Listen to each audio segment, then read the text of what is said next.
मटकी लेके घूमे पड़ाई ओही यही रानवा ए यादव जी कनिका डाल दा जो रानवा ए यादव जी कनिका डाल दा जो रानवा ए यादव जी कनिका डाल दा जो रानवा ए यादव जी। लेकिन गांव के लोग समझा रहे हैं बेटा इस क्षेत्र में गाना गाना गुनाह है, पाप है। कहे का के कर ललनवा होवे सुगनवा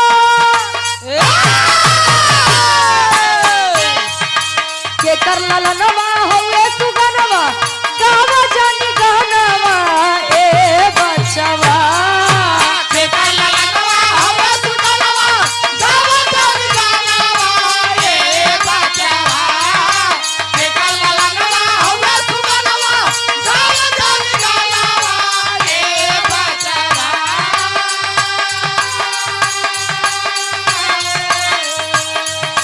के कर ललनवा होवे सुगनवा गावा जानी गानवा ए बचवा मुदई बन जाई राजनवा ए बचवा मुदई बन जाई राजनवा ए बचवा मुदई बन जाई राजनवा ए बचवा।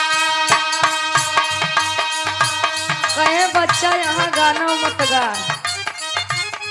वरना वह बादशाह व अकबर तेरे लिए काल बन जाएगा। लोग सोच रहे हैं बता रहे हैं का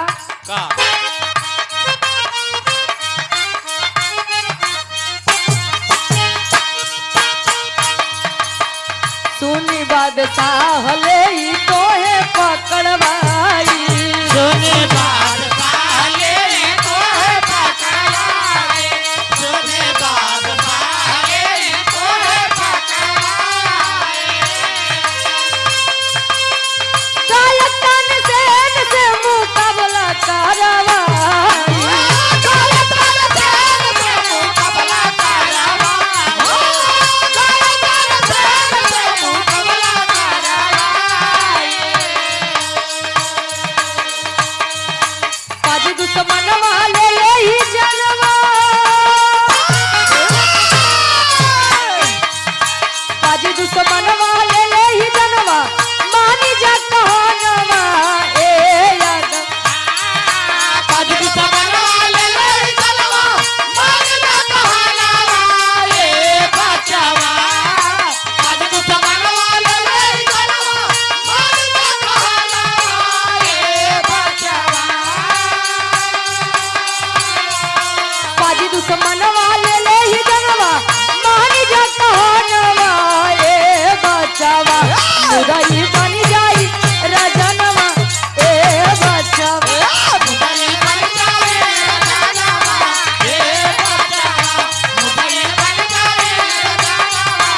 ए बचवा। लोग सोचत हैं मना करत हैं कि आज कोने महतारी के आचल सुना हो जाए कोने घरे के दीपक बुझ जाए। लोग सोचते हैं मना करते हैं लेकिन बैजू ना माना नहीं संगीत देखना चाहते हैं। मिलन पटेल आप आदरणीय श्री राम मिलन पटेल जी गधीना की पावन धरती से 51 रुपए का महान आशीर्वाद गोड़ छुके पहली बार। लोग सोच रहे हैं समझा रहे हैं इतनी बतिया सुनते मान तानसेन जी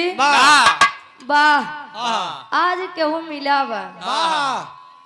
अगर काका 30 साल के गायकी 12 साल के गायकी लेवा तक का रिस्पांस मिले का बतावा